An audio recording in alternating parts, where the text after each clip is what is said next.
only done 2 remote podcasts.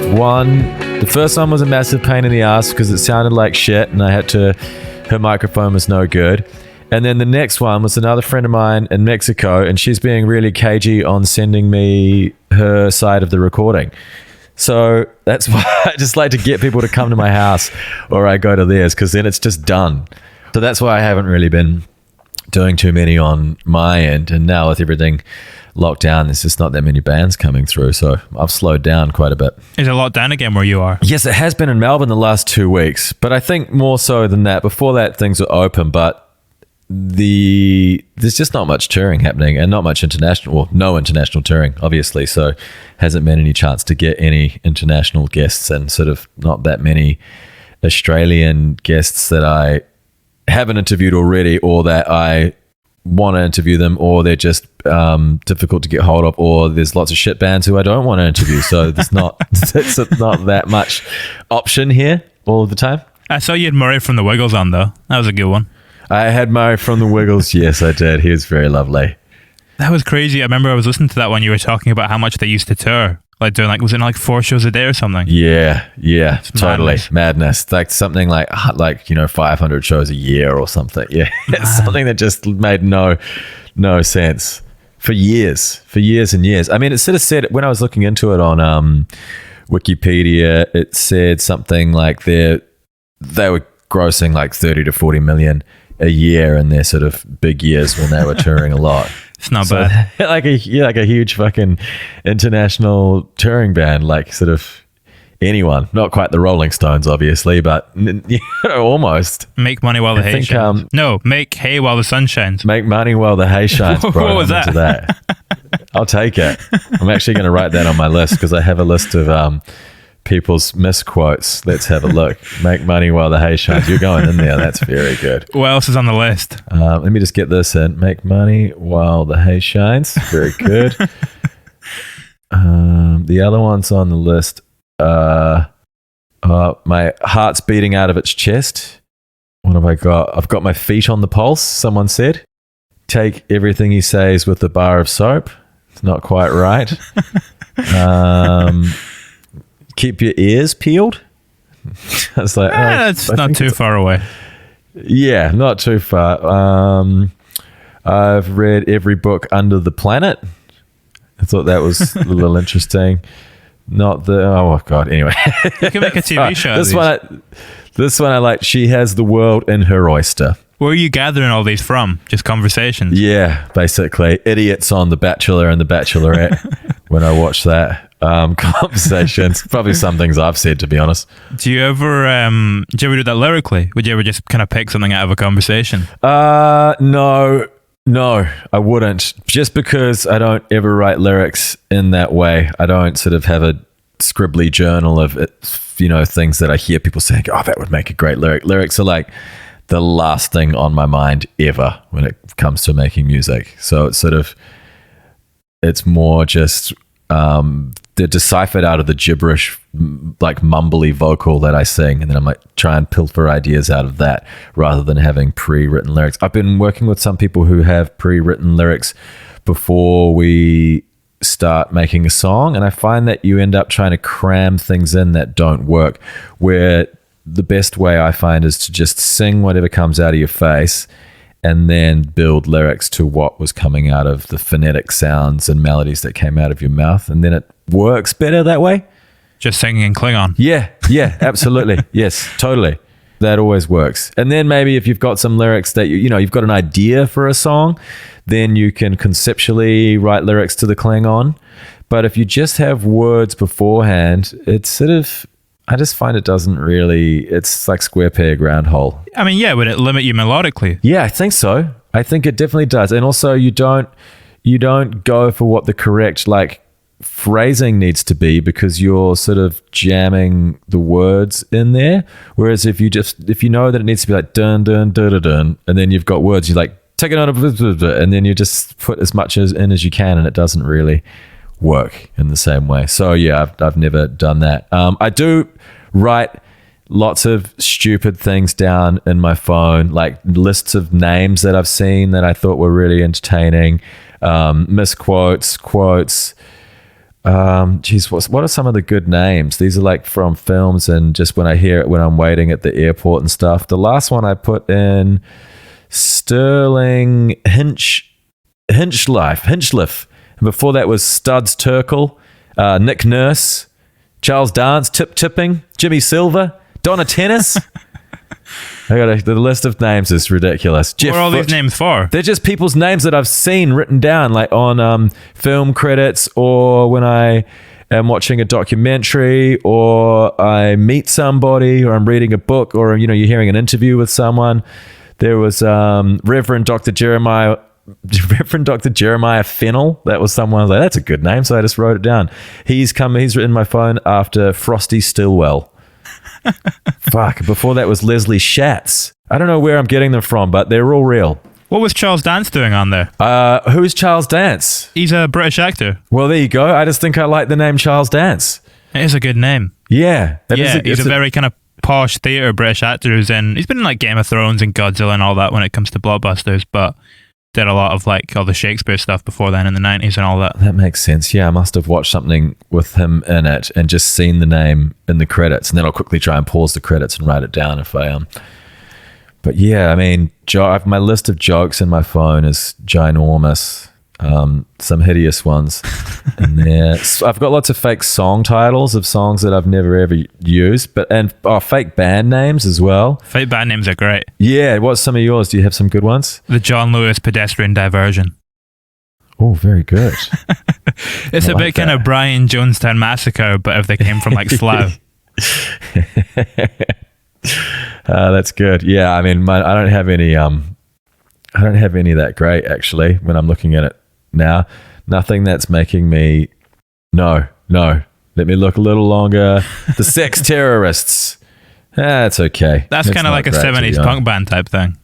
That's the vibe I'm kind of getting from that. The Alcoholic Priests. I thought that could be quite fun. That's a very Australian band name. Cocaine Jesus as well. I feel like someone else said that one. Is that it is kind of Australian. No, is Cocaine Jesus a band? Yeah.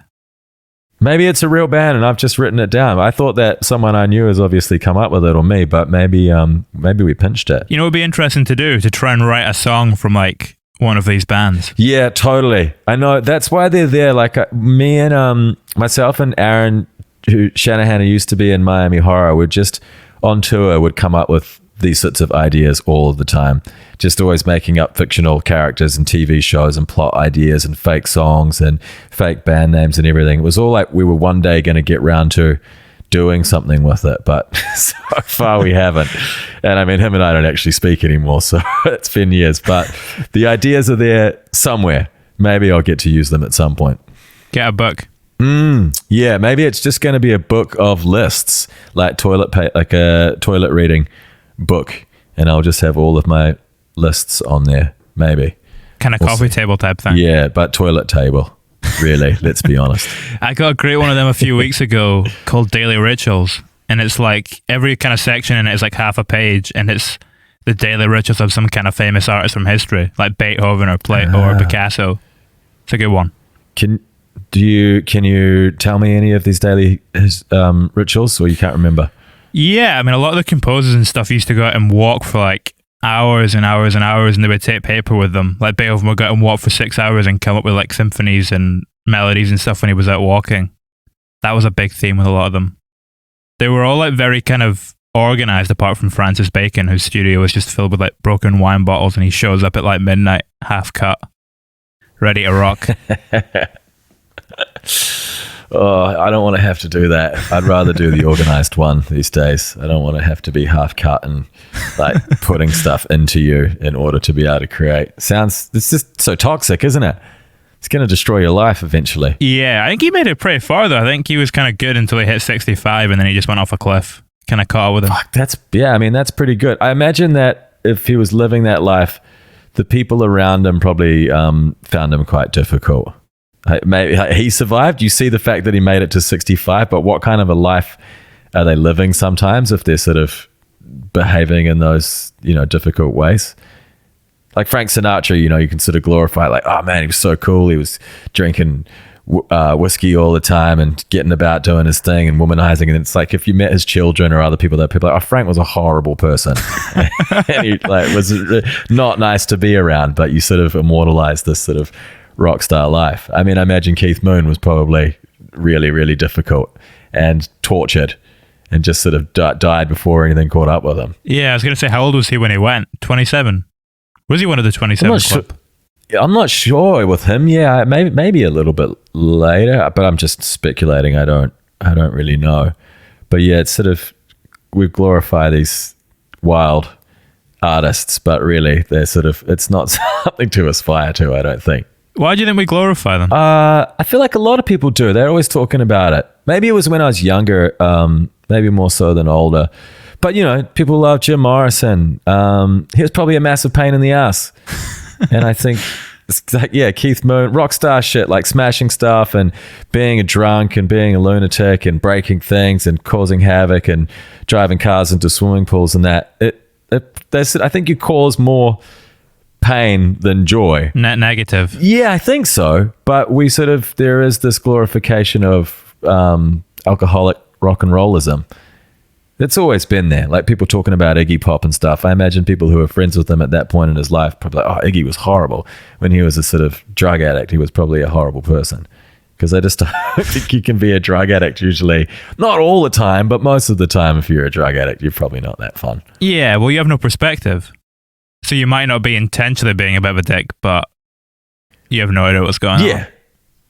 Yeah, exactly. I think when I was younger, I sort of looked up to that sort of way of life a little bit, and I sort of took it as far as I could, and then realized that ultimately it's not it's not something to it's not sustainable. It's not really something to idolize, not something that you need to pursue, and it makes more sense in books and in films, but in reality it's actually just quite difficult and makes you a bit sad.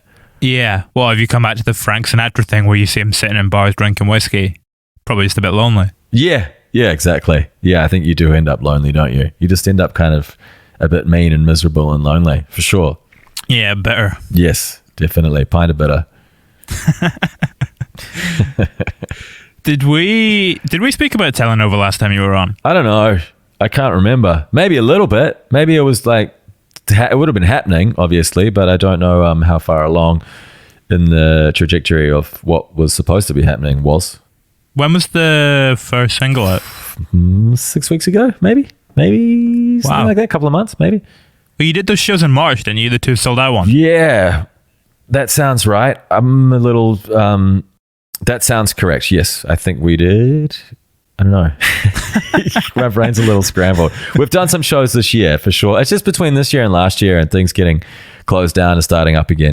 I know we put the single out about 2 months ago, and then we put the second single out probably a couple of weeks ago, 2 or 3 weeks ago. The Tranquillise one, Bones is the first single, and then the EP comes out on the 2nd of July.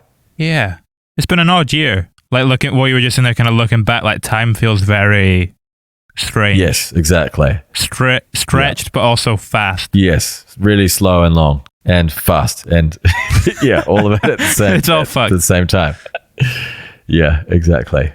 But it's happening now, and people are being nice to us, so I'm happy.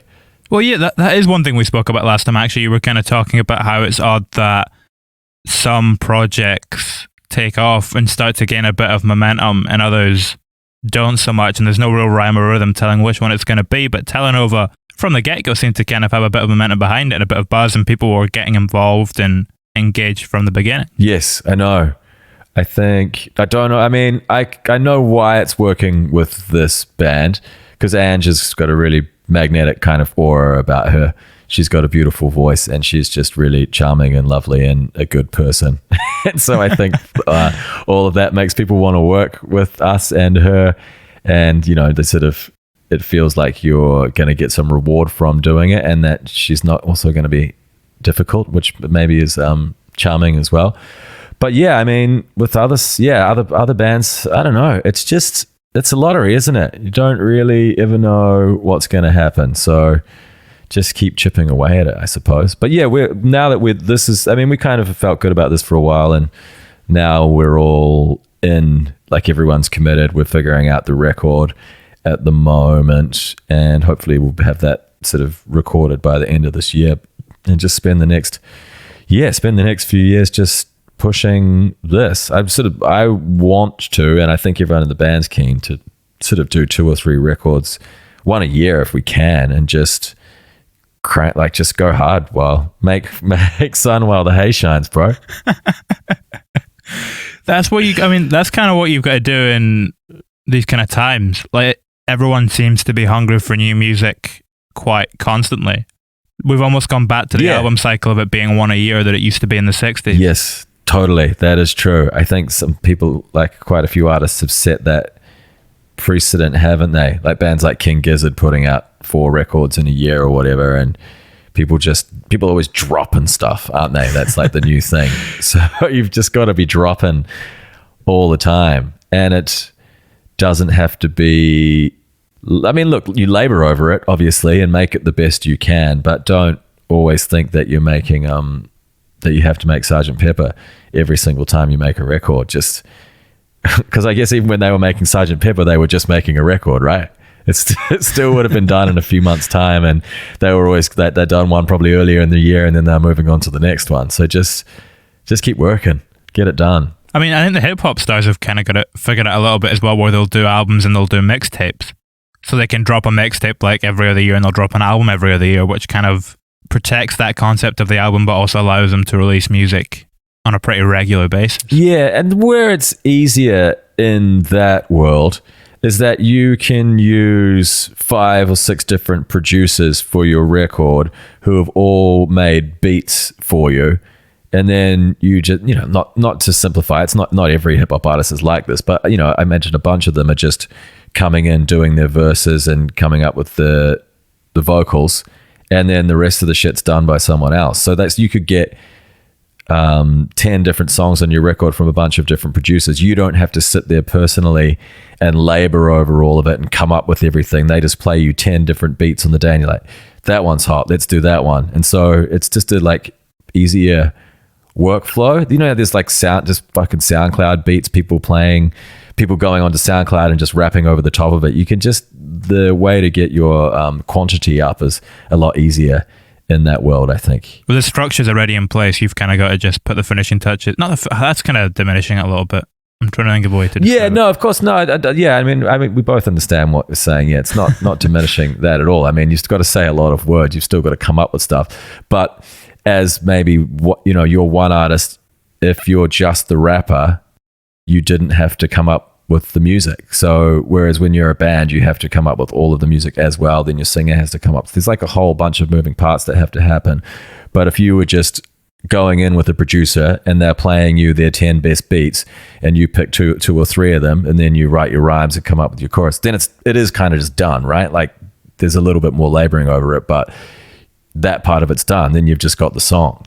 Whereas I think when you're having to rehearse it, write it, produce it all yourself, there would have been hours spent. The producers have spent hours and hours before they present these songs to these big hip hop artists. So the actual hip hop artist hasn't had to spend all of those hours themselves doing it, which I have to do with other people in the bands that I'm in, the music I'm making. Yeah, the producer is almost as much of the artist in that case as the artist himself. Yeah, exactly. And when you're in a band like Telenova, Ed and I are the producers of the music, and we write it as well. So there's just a bit more sort of behind the scenes stuff that we have to get done. But it's not that hard. We work sort of 3 or 4 days a week together. Only do 5-hour shift, really. Go get some lunch, have a coffee. Don't work too hard. And we get it done eventually. The start of Comedian almost reminds me of a beat. I was just thinking about it there, when you've kind of got the bass and drums come in, it's that loop. Yeah, we've stolen it. I mean, I'm not going to tell you what it's from though, if you don't know. So, but people will know. But it's from something from 20 years ago. I was like, fuck it, I'll take it. I'm intrigued now. Yeah, it'll someone will spot it. I mean, so we took it from someone who took it from someone else. So, and I don't even think we Ed did it that intentionally. We're just like, those drums are good. I guess it's like Kanye when he did sampled Daft Punk, right? Yeah. He took Harder, Better, Faster, Stronger. We were just like, you know what? I like those drums. Someone else did it, but it wasn't a huge song of theirs, maybe, so we'll take it and use it as well. As long as you're using it in your own context and kind of putting your own spin on it, nothing wrong with it. Yeah, totally. Yeah, I mean, we've definitely done that, but I think someone else had to have found that cool drum sample first, and they made it more accessible to us, and then we're it's the same sort of thing, right? Like Daft Punk found the harder, better, faster, stronger sample from like some deep record diving, and then Kanye just came along and was like, they're a big band, I'll just take their song and sing over the top of that. We sort of did that ourselves as well, but hey, they all say he's a genius, so maybe we are too. But then if you only took that drum beat, that song does blossom as it goes along. Like it kind of builds out, if that makes sense. Yeah, for sure. No, I mean, I like that song. It was one of the ones that we were a bit like, so not, I don't know. It's like the most emotional one or something. So I think those ones, when they're a bit like ballady, you don't feel as excited about playing them live. But now when I listen back to it, I feel like it connects with me emotionally. It's just, maybe we don't want to admit that we have feelings, so we want to play something more bombastic when we play live. But I feel like that one has connected with there's been quite a few people who have commented on that one, like the ladies from our record label were like, we really like that song, Comedian. I guess it's maybe it hits you more emotionally than the other ones or something. Works well as a closer in that sense too. Oh yeah, it fades out as well, doesn't it? You've got to be. It's tough to get the fade out right. Yeah, yeah. Like you got to be careful with the fade out. You're on a razor wire with that, because of very few cases does the fade out work, or the fade in. Oh, I love a fade in. I feel like we talked about this last time, actually. Did we? I don't know. Maybe I've talked to someone about the fade in. My first solo album has the first song fades in, and I think I stole the idea from the Verve record. Is it A Storm in Heaven? I think possibly. It's that record. There's like one of those two records before Urban Hymns, and the first song fades in, and I just always really, really liked it. It's such a great way to open a record. I think it just sort of slowly just comes out of nowhere at you. Like what's the Bowie song as well? Is it 5 Years? And I think I know the song. Ziggy Stardust. It starts with the drums, yeah. Or does it actually just fade in? Yeah, it's the drums. The drums just fade in slowly, and it's that loop. Maybe I do like a fade in. Yes. Yeah, you do. Yeah, that fade in is good. A fade out sort of. Yeah, it's. I like a fade out on a record. It's sort of like it doesn't work for a single or something, does it? I don't know. Actually, you know who got away with it? John Mayer. On what was that big? Okay. What was the single he put out a few years ago? I don't know. I'm not up with. You're not a fan? With J May. He's a fascinating character. He is, yeah. I think I'm not a fan. No, definitely not a fan. I don't hate him or anything. I find this like attempt at trying to be the coolest like guitar player dude. It's something kind of whack about it. Like he's a really technically an amazing guitar player, but I just always find it kind of whack, like what he plays. I don't know. Just always a bit cheesy, no matter what he does. Trying too hard, you think? Yeah, he wants to be Stevie Ray Vaughan or something. It's like, Stevie Ray Vaughan's a heroin addict, dude. You can't be Stevie Ray Vaughan. You can't be Jimi Hendrix. Dude, you're John Mayer. I'm sorry. Like, no matter how hard you try, you're always going to be John Mayer, and that's fine, but just give it a bit of a rest, bro. What was the Grateful Dead thing he did as well? Did you not go and tour with them for a while? Replace of course. This is what I mean. It's like Garcia, I suppose. Jerry he's Garcia. Trying to be Jerry Garcia. Yeah, he wants to be a guitar hero. And for a whole new generation of young people, he is their guitar hero. No, he's not. I guess he is. It's weird. Kids, high school kids, really want to, like, people. I know people who have wanted to get the John Mayer Signature Series guitar.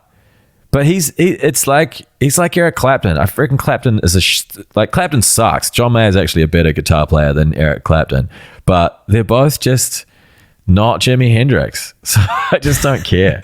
Clapton's a bit of a prick as well, though, isn't he? I mean, probably, yeah, sure. I'd say he would be. I don't actually know, but I've heard it. Like John Mayer's quite a likable guy, even if he can be a bit of a He does seem like he's got a sense of humor, doesn't he? Yeah, I think maybe now. Maybe not back in the day, but now he's definitely a lot more self-aware. Yeah, okay, yeah. How did we get on a John Mayer tangent? He faded in. He faded out on his new single, you said. Yeah. I was going to ask as well, actually. See, you don't have a drummer live either, do you? No, we don't. I'm not sure when or if we will. Maybe, probably, maybe. But at the moment, none of us really want one because the way the drums sound on the recording is such a key part of the music, like the beats that we're using. So to just do it with a live drummer would completely change. It would suddenly just sound like a bloke or, whatever, just up the back on drums. It'll just sound like drums. Whereas at the moment, because of those samples that we've taken from, all the drums that we've created, we want that sound. That's like a key part of the sound of the band. So no drummer at this stage until we can figure out a way to do it. And even then, I'm like, do you really need one? We'll see. How would you do something like Bones live with a drum? Would you just have to throw on a sample pad? Yeah, exactly. Like, I guess that bit at the beginning, you'd just play in backing track. And then when the main beat comes in, you would have the drums come in there. But yeah, I mean, that's it, right? Like, so much of the sound is the programmed drum sound. So I just don't know how we would make it work. I think also at this stage, when you're playing smaller venues, if you're playing a festival or something, you can have a drummer and you can put triggers and samples and things in, and you can get a nice mix of the electronic stuff with the real stuff. But when you're in a tiny room, live drums just dominate the whole room that you're in. So you could always hear the cymbals really loudly. You can always hear the acoustic kick drum and snare and stuff. So it just sounds weird, really, until you're in a big enough stage to actually just unbalance it. Yeah, exactly. You can't balance it in a small room. So at this stage, we just thought, fuck it. We'll wait until we've got the money and the budget and the know-how and can do. Maybe Telenova the hip hop group. I think we've stumbled upon something here. This idea of making beats, don't have a drummer live. Yeah, it kind of is. I mean, that whenever we've had people, they're like, oh, you don't have a drummer. When are you going to get a drummer? I'm like, fucking Kanye West doesn't have a drummer. No one ever says to him he's got to get a drummer, does he? And that is we like 90s beats, I suppose. It's sort of trip hoppy in that way, or like influenced by Portishead and Gorillaz and that sort of realm of music. So yeah, I mean, all those hip hop groups would just have a DJ, wouldn't they? Yeah. Do you think those people that are saying that to you, though, if they saw you live, do you think they wouldn't ask that question? I think but they say it after they watch us. I'm like, oh, damn it. Were the drums not loud enough, maybe? I think it's just, it maybe when you look like you're supposed to be a band, people think that you are supposed to have that. But our management, the first, they were sort of saying it the first few shows. And then by the last one we did, they went, nah, fuck it. It's great without a drummer. Just keep doing it without a drummer. We're like, I know, thank you. This is what we were waiting for. Like, it actually works. Like, I'd rather spend more money on getting a cool visual aesthetic live at this point than getting like Steve on the drums, I don't just whatever. I guess as well, because when you started, it was just the three of you. So that's kind of the way that you've become used to working. Again, it comes back to the idea of unbalancing it, I think. Yeah. I like when I've looked at videos or photos of our live shows and there's the three of us all standing in the front in a row. I sort of like the way it looks.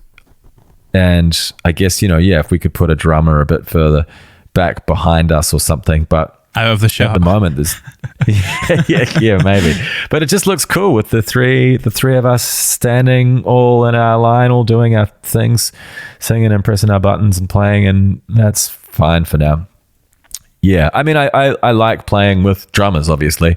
I find it a lot of fun, but it's not an issue at this point. So I think as long as the drums are turned up loud in the front of house in the mix and it sounds fat, then it doesn't really matter. I mean, Fat Freddy's Drop, New Zealand band, love them, no drummer, and it's a party. So there's been plenty of you go see Chemical Brothers or something, they don't have a drummer, but it's still a party. Justice, no drummer, party. Daft Punk, you can get away with it.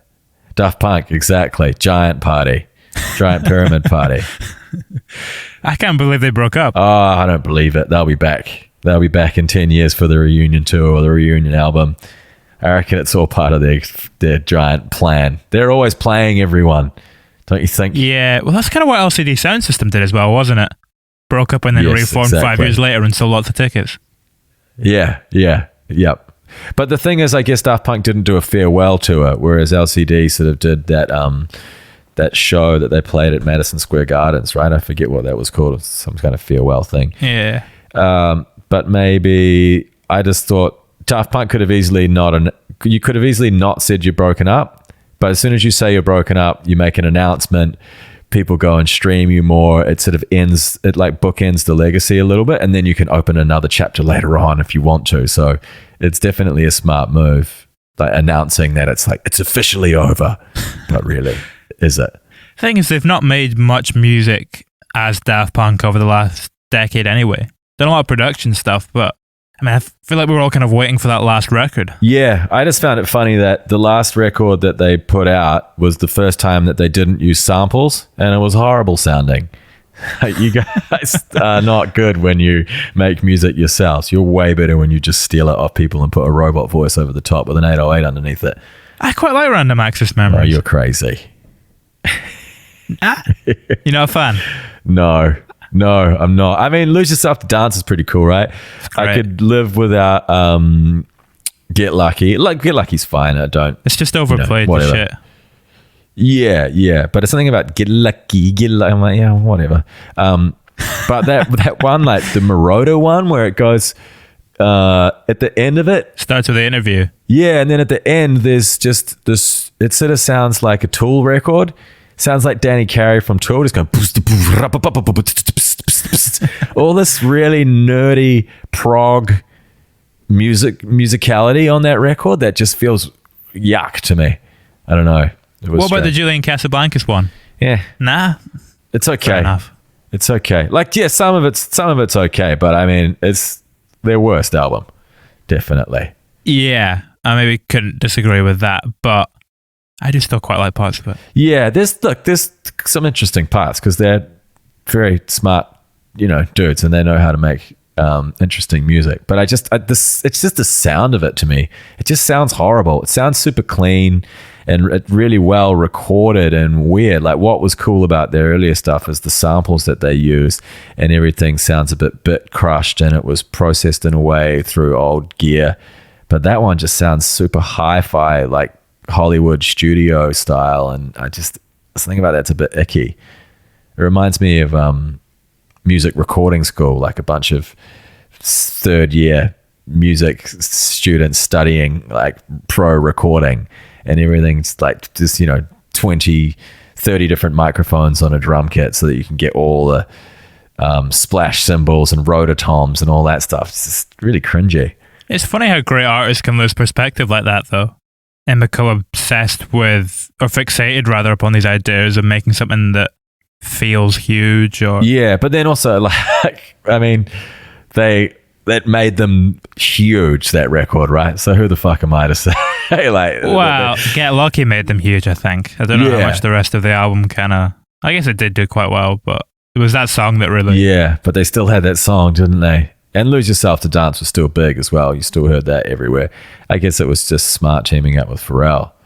But it was smart for him to team up with Daft Punk too. They were both sort of scratching each other's backs. It sort of launched them both again, right? Like, they were both big artists, but it made them extra big. Took them to a whole new level. Yeah, well, I think Pharrell was more kind of behind the scenes at that point, wasn't he? Yes. Doing a lot of production and writing stuff, but he kind of faded out of the mainstream a little bit in terms of people in the public eye. Yeah, totally. Yeah, I mean, he'd done all that Neptune stuff, and people knew who he was for sure, but he wasn't like a household name, I don't think. And then once he did that and then put out, what's it called? Happy, that song Happy, it sort of just made him. The Despicable Me song, yeah. Yeah. That song was everywhere as well. That song was too big. Yeah, he was everywhere. Good on you, Pharrell. What was the urban sombrero? Is that what he was getting about in that silly hat? That was what made him big, the hat. Once he had that little hat on. Yeah, it's true. Everyone needs a silly hat. Jason Mraz, Pharrell, The Edge. I'm trying to think who else has got silly hats. Anyway, that'll do. Justin Timberlake, he used to wear the fedora, didn't he? Ah, yeah. Yeah. He's another John Mayer. Yeah. He is. He is. It's true.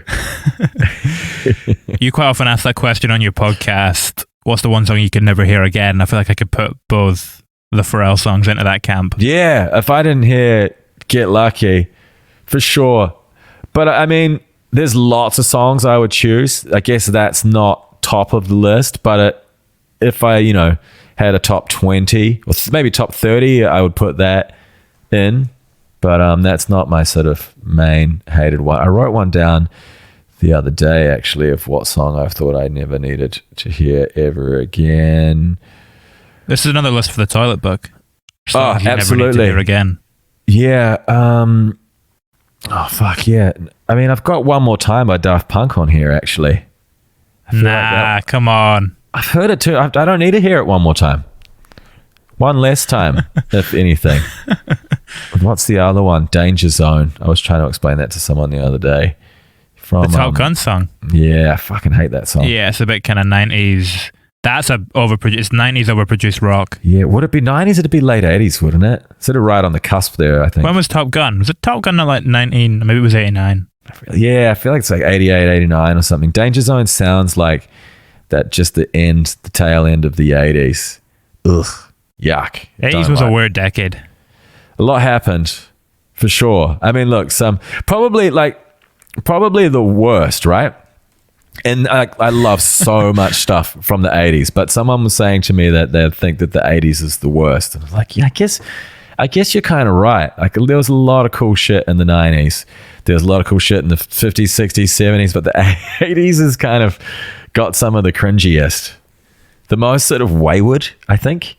Yeah. And then the teens and the noughties, I don't have perspective yet, so I can't really comment, but I think the 90s could be out there with the 80s. That wasn't a good decade. Yeah, sort of. Yeah, but then I love the electronic music that came out. I sort of feel like what am I thinking of? Soulwax and Too Many DJs and that kind of whole electro. There was a lot of cool shit in that. Justice. Well, I like Streets Justice and stuff. Yeah, there was Streets. Yeah. No, I didn't get into Mike Skinner, but I get it. Like there was a lot. There was so much going on in that decade, and then you had things like the Mars Volta and a lot of crazy alt rock. There's. I think it's hard. I know what you mean. You're probably right. Like if we had to pick another shit decade, it would be the 80s and probably the noughties as well. But maybe I've got. Look at pop music in the 90s. What are you going to kind of preserve from that? Gimme Gimme whatever by Britney Spears. That sounds pretty bad, but I do like that song. Is Toxic Britney Spears from the noughties? It would be, right? Yeah, 2001 probably, something like that. What is it? Hey Ya, that's got to be the noughties. Yeah, I think. Okay. Outcast. And then Niles Barkley, Crazy. I like that. I mean, Beyonce, Crazy in Love. Is that the noughties? Maybe. I think it is the noughties, actually. Yeah. Late 90s, 2008, 2009 probably. Yeah. So there's some stuff in there, but it was pretty weird. It's the same sort of thing where it thought it was the future, kind of like the 80s. The 90s sort of pulled everything back, right? And then right as it got to 2000, we're like, oh, we're in the future again. So we're all going to be futuristic and cool looking. And now it's just super daggy, just like the 80s. They almost feel like in between decades as well, do you not think? Yeah, that's true. But they're not really proper decades. Like the teens and the 90s feel like the two proper decades we've kind of had in recent times. The 90s is just kind of bridging the gap a little bit. It's a footnote. Yeah, I know what you mean. It's true. But I think we're going to have a noughties party because we did it. We threw a 90s party 10 years ago. Me and my sister and I have birthdays a few days apart. So we usually have a joint party. We had a great 90s party 10 years ago. And so now it's time for the noughties party. So I'll have to get back to you because I'll have to get all the music. It's got to be strictly noughties music. And everyone comes as someone from the noughties or a theme or a character or whoever you want to be. And I reckon we're going to have a really good time. And I think we're not there yet, but I think in the next sort of 5 years, we'll start to appreciate more of the naughty stuff, just like the 90s appreciation started in the last sort of 5 or 6 years. The noughties one will happen soon. It's just such a shit name for a decade as well. The noughties. Who coined that? I want to know. I don't know. And I want to hold them accountable. I know. I know. I was really glad when it ended that I didn't have to say it anymore, but I've kind of made peace with it a little bit now. It doesn't bother me as much, but at the time it just, I mean, it's hard not to think of someone being naughty, isn't it? There's got to be, what else could you call it? I think you can't do something that's even related to the year. You need to do something like, I think you need to be short. I was going to say like the new millennium or something, but no. Yeah, it's got to be, I mean, the noughties is... It's just a cursed decade. That's true. That's funny. To be fair, I mean, if you look at it, everything that's happening now is a result of the chaos that kind of unfolded over the course of that decade. It's kind of a reaction to it politically. Yeah, I guess so. Yeah. I mean, fuck, you're probably right. I haven't even really thought about it. My politics, I don't know what's going on.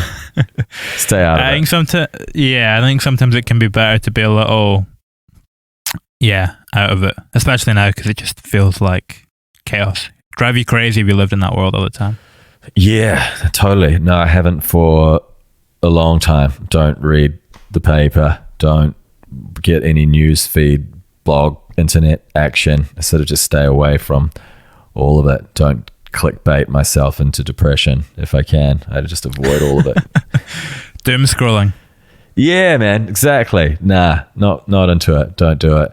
And I don't really know what's going on, and I mean, it's fine. It's working for me. It's like if I knew, I wasn't gonna do anything about it anyway, right? So I may as well just not know. Yeah, that is a good point.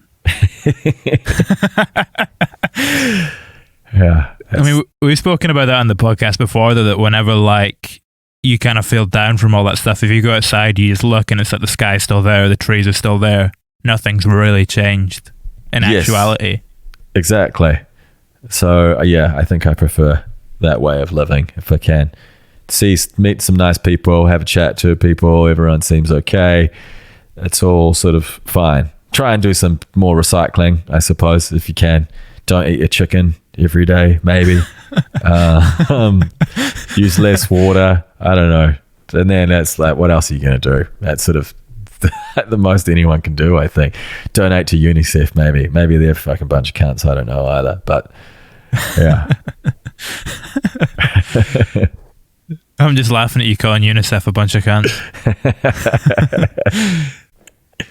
Who knows? Like something will come out soon, right? Like everyone's a bunch of cunts these days. It's like everyone that was doing any good suddenly gets outed as doing something bad. Everything gives you cancer now. Nothing is ever what it was anymore. So who knows? Yeah, it's all fucked. Just blame it on the naughties. It's all the naughty's fault. That's it. I wanted to ask about Tranquillise as well, actually, because that was the first song you wrote as a group, right? Yes. Yeah, on the first day that you met. Yeah, that's right. Yeah, it was a songwriting workshop, and we got put together for the day, and it went really well. We were really happy with it. And then because we all lived in Melbourne, and I've got my home studio, I just said, let's just keep hanging out. That was fun. Let's just do more tunes. And we did. And then now, it's like 2 years down the line and it's all very official and we're all a band, but it just went, I mean, imagine if that hadn't gone so well on that first day, then nothing would have amounted from it. But it just all seemed to, I mean, we wrote quite a lot of songs in that week as well. Everyone, you're there for 5 days, so you do 5 different sessions with a bunch of other people. And some of the other songs we worked on were cool, but that felt the most special. And I think also with some of the other songs, you're writing for other people's bands or you're writing for other people's projects. With this one, we just wrote a cool song for the three of us. It wasn't for Miami Horror or for my solo stuff or for Ange, for anything that she was doing or for Ed's band Slum Sociable. It was like, let's just write a song that the three of us think is cool. And then I guess once we wrote a bunch more together, we thought, we all like this and it needs a home. So it's probably going to be easiest to just start a band and then we'll do it. Form a supergroup. Definitely wouldn't go that far. Jesus, more of a hooper group, I think they call it.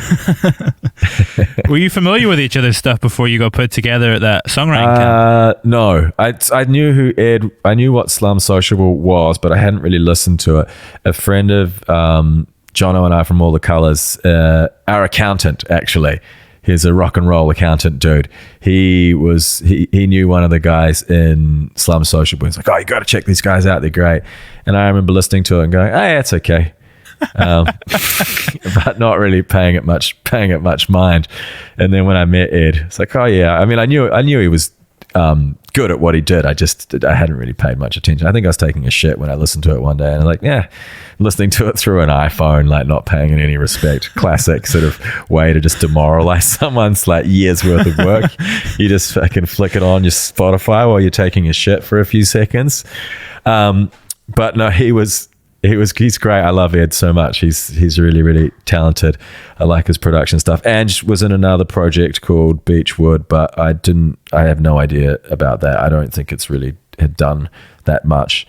And she was not that stoked on it. And Slum Sociable, Ed's band was sort of just naturally was coming to an end with him and the other guy sort of parting ways.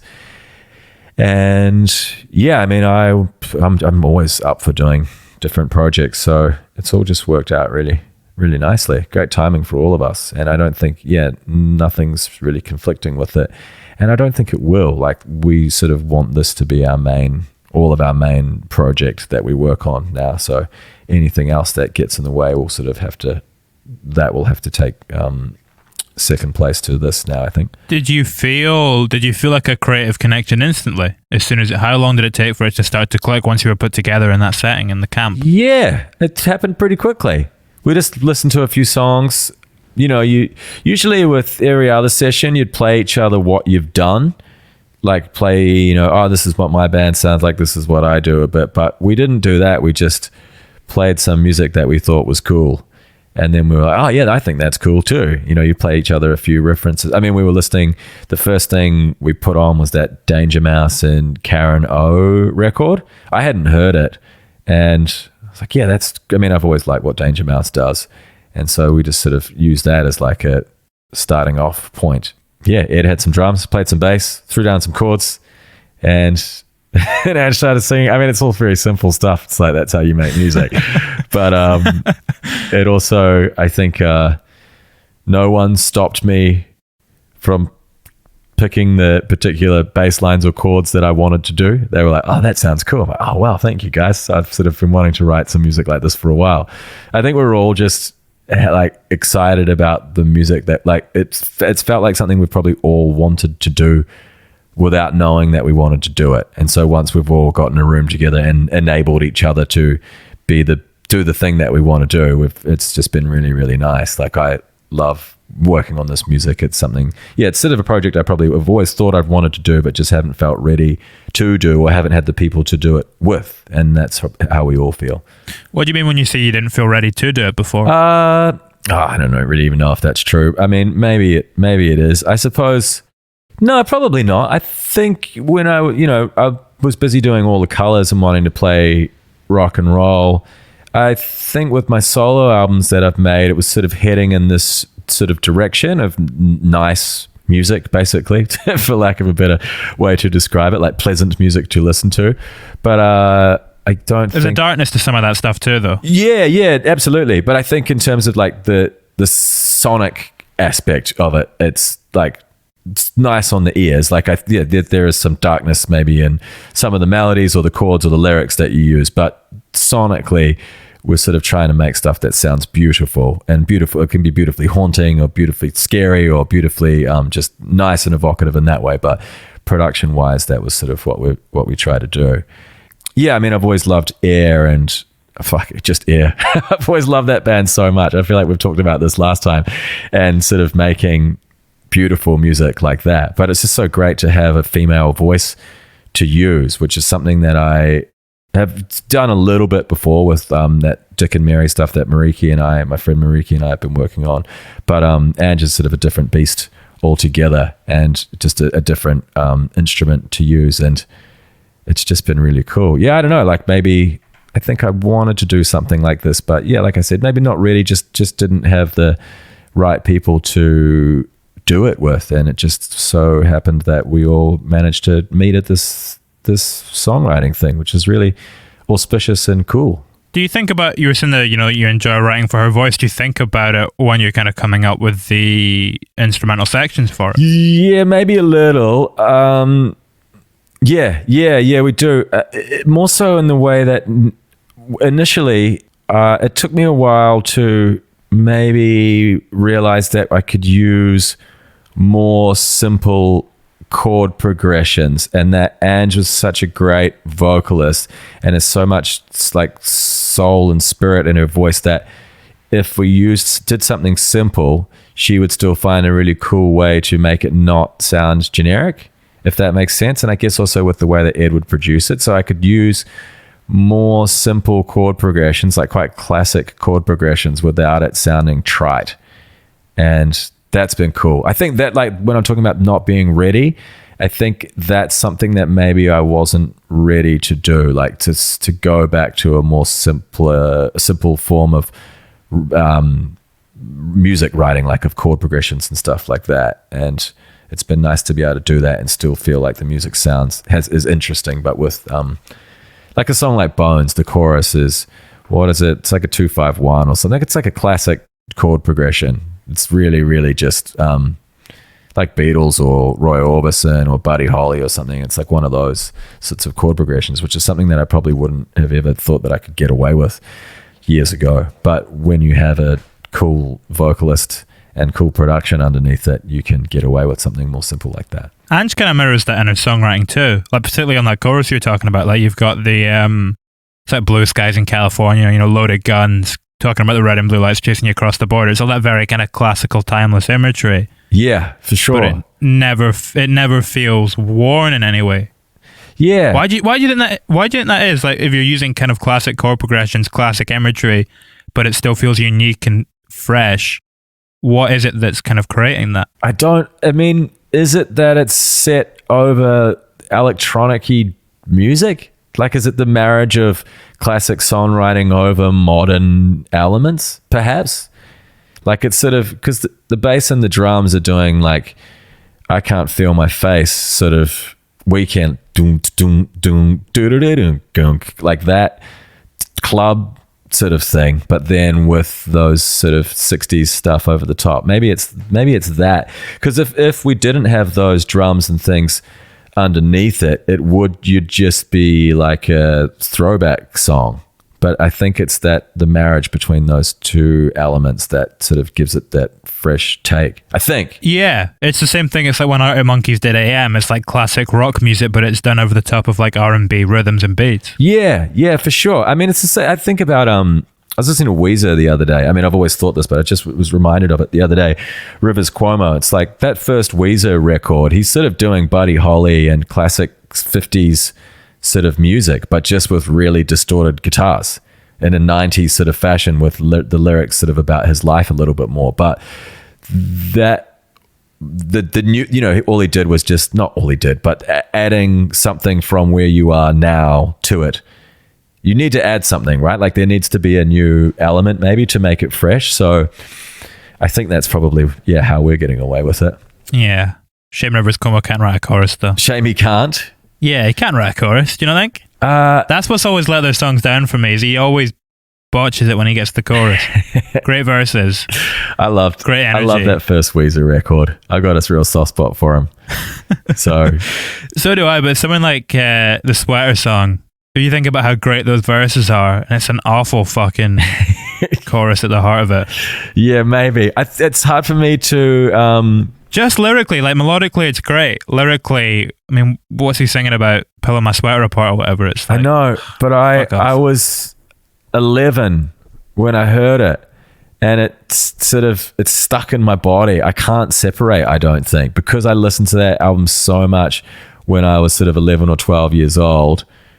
Maybe it's just permeated and stuck, and I don't even think about the fact that he's talking about his sweater coming undone if you pull the thread and making him naked, seeing his Superman skitties or whatever.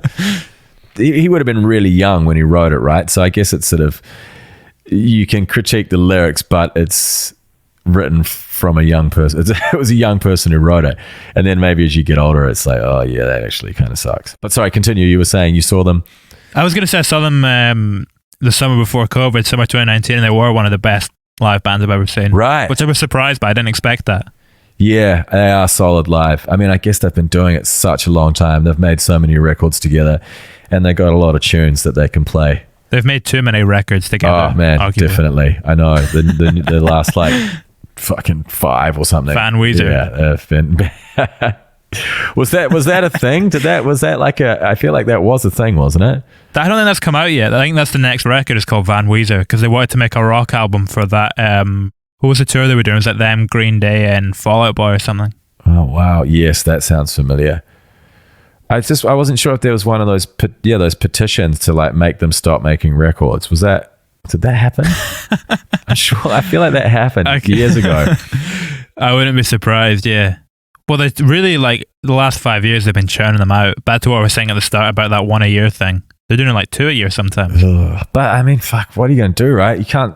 They got to work. They love hanging out. They like writing songs.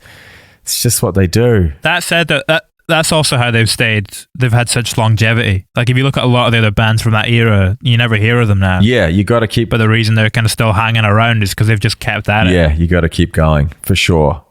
And they managed to have like radio hits for many years as well, like all through, dare I say, the noughties. I think they had some radio hits as well, like that Beverly Hills. Yeah. And then there was another one, and then they had another big one. From a couple of years ago, like 3 or 4 years ago. It feels like Summer, I think it was called. It didn't sound anything like. I actually quite like that song. Yeah, it didn't really sound like it's a pop Weezer. song, yeah, it was just a kind of mainstream pop song, right? So yeah, they've managed to. And then Rivers sings on that new Avalanches album, and I think that was one of the singles that they put out maybe as well. So yeah, he's managed to keep it going. Good on you, Rivers. Probably a dick, but hey. Definitely a dick. Yeah, he's got to be, right? There's no way he can't be.